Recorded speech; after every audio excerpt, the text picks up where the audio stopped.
KVS TGT Hindi की श्रृंखला में आपका स्वागत है। मैं वीरेंद्र एक बार फिर से आप सभी का स्वागत करता हूँ।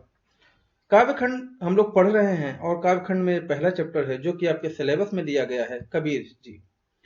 कबीर जी यूं ही इतने फेमस है कि सिर्फ नाम लेने मात्र से ही उनका जो भी समाज के प्रति कर्तव्य जो था उन्होंने परिपूर्ण किया और समाज को नई दिशा दिखाई। पाखंडवाद, मूर्ति पूजा के बहुत कट्टर विरोधी रहे और समाज को एक नए दिशा और दशा देने का हर वक्त प्रयास करते रहे। तो सबसे पहले कबीरदास जी की जीवनी देखेंगे और मेरे लिए बहुत महत्वपूर्ण है कबीरदास जी। साखी शबद रामायणी जिस किसी ने पढ़ी है तो उसका महत्व पता होगा क्या है, और मैं बहुत फॉलो करता हूँ इनको आज भी। साखी शबद रामायणी बहुत अच्छी चीज, आप पढ़िएगा। शबद और साखी तो पढ़ ही लीजिएगा। कबीर जी की मृत्यु और जन्म के बारे में बहुत किंवदंतियां प्रचलित है। कहा जाता है सन 1398 में काशी में उनका जन्म हुआ और 1518 के आसपास मगहर में देहांत हो गया। कबीर ने विधिवत शिक्षा नहीं पाई थी, पर सत्संग पर्यटन के अनुभव से उन्होंने ज्ञान प्राप्त किया था। ये था कुछ इनका जीवन परिचय, बहुत ही छोटा है, मैं कुछ ऐड करके बता देता हूँ। गुरु रामानंद जी से इन्होंने शिक्षा प्राप्त की। होता यह है कि कबीरदास जी का जन्म काशी में हुआ था और ऐसा कहा जाता है कि विधवा ब्राह्मणी के गर्भ से हुआ था। तो लोक लाज के कारण इनको जो है इनकी माता ने जो है लहरतारा नामक तालाब के किनारे छोड़ दिया था। लहरतारा तालाब, जो लोग क्या बोलते हैं, बनारस से ताल्लुक रखते हैं तो आपको पता होगा लहरतारा एक जगह है जहां पर बहुत बड़ा लहरतारा पब्लिक स्कूल करके बना हुआ है, बहुत बड़ा है स्कूल।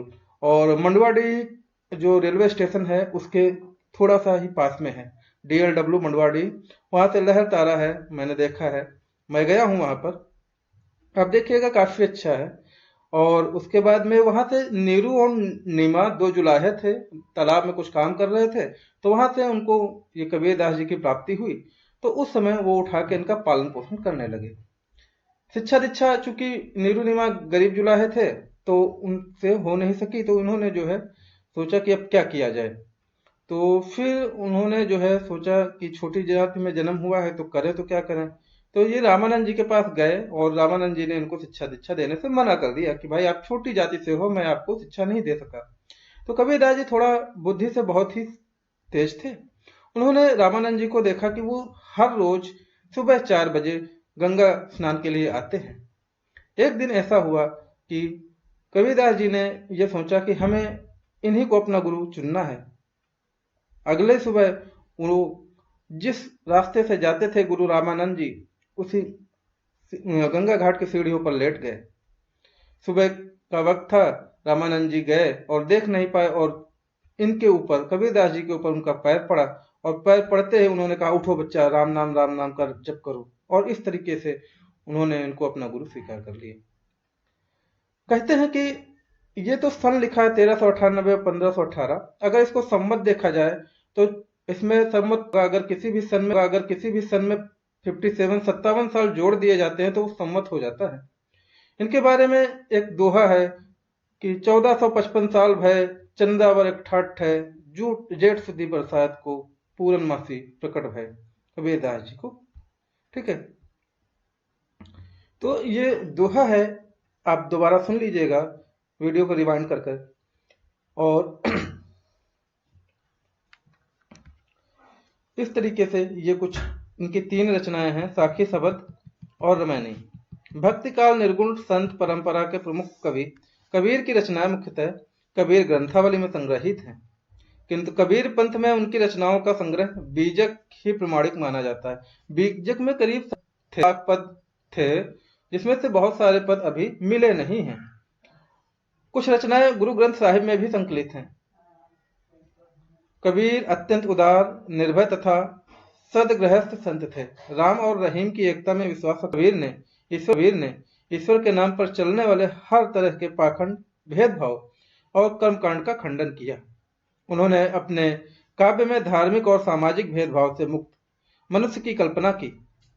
ईश्वर प्रेम, ज्ञान और वैराग्य, गुरु भक्ति, साधु महिमा के साथ आत्मबोध और जगत बोध की अभिव्यक्ति उनके काव्य में हुई है। कबीर की भाषा सहजता ही उनकी काव्यात्मा की शक्ति है।